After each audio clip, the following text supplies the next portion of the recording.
కాంచీపురంలోని వరదరాజ స్వామి వారి దేవాలయం.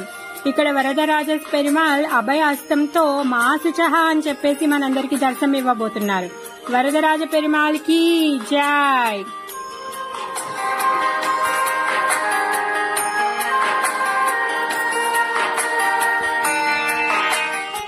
చాలా పెద్ద గుడి, చాలా పురాతనమైన గుడి. రాతి స్తంభాలు, రాతి గొలుసులు, రాతితో చేసినటువంటి శిల్పకళా నైపుణ్యంతో చాలా అందంగా ఉన్నటువంటి గుడి. కింద నరసింహస్వామి దర్శనం ఇస్తారు, పైన వరదరాజ స్వామి దర్శనం ఇస్తారు. స్వయంగా శ్రీ రామానుజాచార్యుల వారు వరదరాజ స్వామికి చాలా రోజులు, చాలా సంవత్సరాలు సేవ చేశారు. ఎప్పుడైతే శ్రీరంగనాథుడు పంపించమంటారో అప్పుడు వరదరాజ స్వామి రామానుజాచార్యుని ఇక్కడి నుంచి అక్కడికి పంపిస్తారనమాట.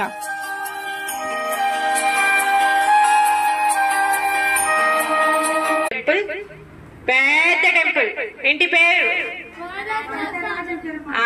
వరదరాజ పెరుమాళ్. వరదరాజ పెరుమాళ్ యొక్క హస్తంలో ఏముంది?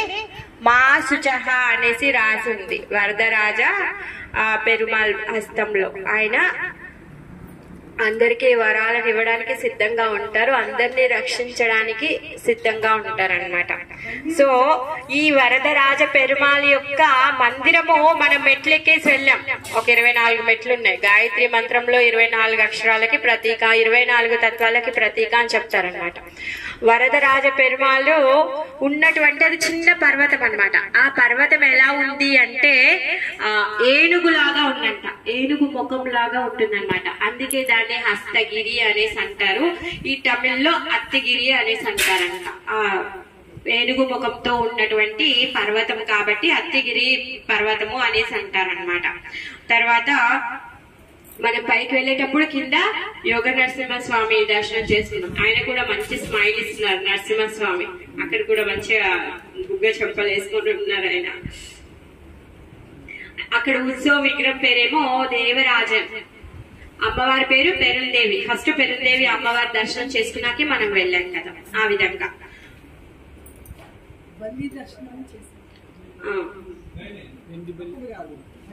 అవును, అక్కడే చూసిన తర్వాత నరసింహస్వామి దర్శనం చేసుకున్నాక అప్పుడు వరదరాజ స్వామి చేసుకుని, వరదరాజ స్వామి అయిన తర్వాత అప్పుడు బంగారు బల్లి, వెండి బల్లి చేశాం. అయితే ఈ మందిరం చాలా పురాతనమైంది. ఇది త్రేతాయుగం, తర్వాత సత్యయుగం, ద్వాపర యుగం, కలియుగం, ఈ 4 యుగాల్లో పూజ అందుకుంటూనే ఉన్నారనమాట అక్కడ. మరి త్రేతాయుగంలో గజేంద్రుడు పూజ చేశారంట, తర్వాత ద్వాపర యుగంలో బృహస్పతి పూజ చేశారంట, కలియుగంలోనేమో బ్రహ్మదేవుడు పూజ చేశారంట అక్కడ. ఇక్కడ రామానుజాచార్యులు సన్యాసాన్ని స్వీకరించారనమాట ఆ పుణ్యక్షేత్రం, ఆ ప్లేస్ లో. అయితే యాక్చువల్ గా ఇక్కడ సత్యయుగంలో ఒక స్టోరీ అయిందనమాట. ఏంటి అంటే సరస్వతీ దేవికి ఇంకా బ్రహ్మదేవుడికి మధ్యలో కొంచెం కలహం వచ్చిందనమాట.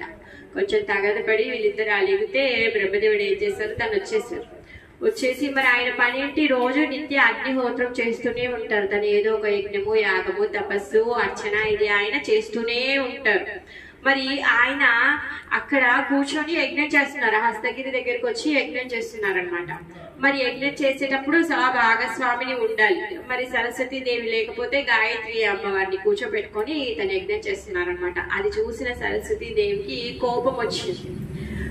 నేను లేకుండా గాయత్రిని కూర్చోబెట్టుకొని యజ్ఞం చేస్తున్నాడు అని చెప్పేసి యజ్ఞాన్ని మొత్తమే కడిగేయాలి అనేసి తను ఏమనుకుంటుందంటే సరస్వతి నది రూపంలో వస్తుంది అనమాట. సరస్వతి నది రూపంలో వచ్చి అక్కడి నుంచి మొత్తం యజ్ఞ వాటికని మొత్తం కొట్టుకొని వెళ్ళిపోవాలి అని చూస్తుంది అనమాట. అప్పుడు బ్రహ్మదేవుడు శ్రీహరికి ప్రార్థిస్తాడనమాట. ఆ విధంగా వరదరాజ పెరుమాళ్ వచ్చారు అక్కడికి. ఆ యజ్ఞాన్ని డిస్టర్బ్ చేయకుండా చూసి తర్వాత సరస్వతీ దేవికి ఇంకా బ్రహ్మదేవుడికి ఇద్దరు మధ్యలో చెప్తారు, ఇంత దానికి ఇంతగా ఎందుకు అలుగుతున్నారు ఒకరి మీద ఒకరు, భార్యాభర్తలు అన్నాక గొడవలు వస్తూనే ఉంటాయి, సర్దుకొని వెళ్ళాలి అనేసి బ్రహ్మ చెప్తారంట. చెప్పి సర్ది చెప్పి పంపిస్తారంట. ఆ విధంగా అక్కడ ఆ స్థలంలో ఆ లీల జరిగింది. ఇంకొకటి ఏంటంటే ప్రభు అన్నట్టుగా ఈ బంగారు బల్లి వెండి బల్లి ఎందుకు వచ్చారు అక్కడ అంటే, అక్కడ గౌతమ మహర్షి ఉండేవాళ్ళు. ఈ గౌతమ మహర్షికి 2 శిష్యులు ఉండేవాళ్ళు అనమాట. ఆ 2 శిష్యులు ఏం చేసేవాళ్ళంటే రోజు గౌతమ మహర్షికి తను పూజ చేయడానికి పుష్పాలు తేవడము, నీళ్లు సమర్పించడానికి అన్ని సపర్యలు చేసేవాళ్ళు అనమాట. ఆయన ఏదైతే పూజ అర్చన చేయాలో వాటన్నింటికి వాళ్ళిద్దరు హెల్ప్ చేస్తూ ఉండేవాళ్ళు అనమాట. అయితే ఒక రోజు వాళ్ళు ఏం చేశారంటే చెంపు నిండా నీళ్లు పవిత్ర జలం తీసుకొని వచ్చారు కానీ దాంట్లో బల్లి పడింది. వీళ్ళు చూసుకోలేదు అనమాట. బల్లి పడింది, వాళ్ళు చూసుకోకపోయేసరికి ఆ గౌతమ ఋషి తను అర్చన చేయడం కోసమని ఆ నీళ్ళని తీసుకొని తను వాడేటప్పుడు దాంట్లో బల్లి కనిపించేసరికి కోపం వచ్చేస్తుంది. అంటే మీరు అసలు శుద్ధమైన వాటిని కూడా మీరు భగవంతుడి సేవకి ఉపయోగించడానికి మీరు ప్రొవైడ్ చేయలేకపోతున్నారు, అసలు మీ సేవ అసలు ఏముంది మీరు బల్లలు అయిపోండి అని చెప్పేసి తను శపిస్తాడనమాట. శపిస్తే ఆ 2 శిష్యులు పాపం గురువు గారిని ప్రాధేయపడితే అప్పుడు గౌతమ ఋషి ఏమంటాడంటే, మీరు కంచి క్షేత్రంలో ఉన్నటువంటి అత్తగిరి అక్కడికి వెళ్ళి మీరు తపస్సు చేయండి, మీ యొక్క శాప విమోచనం అవుతుంది, అక్కడ వరదరాజ పెరుమాళ్ వారు ఉన్నారు, ఆయన యొక్క కృప మీకు లభిస్తుంది అనేసి చెప్తారనమాట. వస్తారు అని చెప్తారనమాట. యాక్చువల్ గా అక్కడ ఉంటుంది క్షేత్రం, ఎందుకంటే ఇది నిత్యంగా ఉంది క్షేత్రం. ఆ విధంగా ఈ 2 శిష్యులు వెళ్ళి అక్కడ బలి రూపంలో అక్కడ కూర్చొని తపస్సు చేస్తూ ఉంటారనమాట. తపస్సు చేస్తూ భగవంతుడు వాళ్ళ మీద కృప చూపించడం కోసం గాను తను చెప్తారనమాట. భగవంతుడి సన్నిధిలోనే ఉన్నారు కదా, తర్వాత సూర్యచంద్రులు వచ్చి వాళ్ళ యొక్క కృప ద్వారా వీళ్ళిద్దరికి శాప విమోచనం అవుతుంది అనమాట. అయిపోయిన తర్వాత వాళ్ళిద్దరూ ఆ క్షేత్రంలోనే ఉండాలి అనుకుంటారు. ఆ క్షేత్రంలోనే ఉండాలి అనుకుంటే అప్పుడు ఈ సూర్యుడు చంద్రుడు వాళ్ళిద్దరి కృపతో వాళ్ళిద్దరి శాప విమోచనం అయిపోయింది కాబట్టి ఒకరు బంగారు బల్లిగా ఒకరు వెండి బల్లిగా శాశ్వతంగా ఆ గోడ పైన ఉంటారనమాట. అంటే మేము ఈ క్షేత్రం నుంచి వదిలి వెళ్ళదలుచుకోలేదు, మేము ఎప్పుడు ఆ స్వామి దగ్గరే ఉండాలని వాళ్ళ కోరిక. అందుకని చెప్పేసి వాళ్ళు అలా బల్లి రూపంలో ఉంటారు. అయితే ఆ బల్లి రూపంలో కూడా ఎందుకు ఉంటారు అంటే, ఈ గ్రహ దోష ఎవరైతే ఉంటారో కొంతమందికి వాళ్ళకి నివారణ ఈ బంగారు బల్లి వెండి బల్లిని తాకాలి, వాళ్ళ దగ్గర ఏదో చేయిస్తారట పూజ అర్చనాలు. వాళ్ళ దోష నివారణ కోసము భగవంతుడి యొక్క కృపతో అక్కడ వాళ్ళు ఉన్నారు అనమాట. అలా భగవంతుడి యొక్క సేవలోనే వాళ్ళు శాశ్వతంగా ఉంటారు అనమాట. అయితే ఒకసారి రామానుజాచార్యుల వారిని కొంతమంది దుష్టులు ఏం చేస్తారు అంటే చంపేయాలని ప్లాన్ చేస్తారు. చంపేయాలని ప్లాన్ చేసి ఒక యాత్రకు తీసుకెళ్తాము, అందరం కలిసి వెళ్దాము అని చెప్పేసి కాశీ యాత్రని ప్లాన్ చేస్తారు. కాశీ యాత్రకి వెళ్తూ ఉంటే మధ్యలోనే అటాక్ చేసి ఆయన అడవిలో చంపేయాలి అని ప్లాన్ వాళ్ళది. అయితే రామానుజాచార్యుల వారి యొక్క ఒక అనుజుడు ఉంటారు, ఆయనకి ఈ విషయం తెలుస్తుంది అనమాట. ఆ విషయం తెలిస్తే ఆ విషయాన్ని రామానుజాచార్యుల వారికి సాంకేతికంగా చెప్తాడంట. అతను చెప్తే అప్పుడు రామానుజాచార్యుల వారికి తను రిక్వెస్ట్ చేస్తారనమాట. సరే పోనీ మరి రామానుజాచార్యుల వారు వాళ్ళు చంపుతారు, ఆయనకి సరైన భావన ఏం లేదు, కాకపోతే ఆయన రిక్వెస్ట్ మీదకి మీరు అక్కడి నుంచి మీరు వచ్చేసేయండి అనేసి చెప్తే రామానుజాచార్యుల వారు దారి తప్పి ఇక్కడికి వస్తారు, కంచికి వస్తారు. కంచికి వస్తుంటే ఆ దారిలో అమ్మవారు ఇంకా అయ్యవారు ఇద్దరు కూడా దర్శనమిస్తారంట. వాళ్ళు ఎలా అంటే అడవి జాతి వాళ్ళలాగా వేషం వేసుకొని వస్తారంట. వచ్చి రామానుజాచార్యులతో మాట్లాడి ఆయనకి మార్గం చూపిస్తారంట.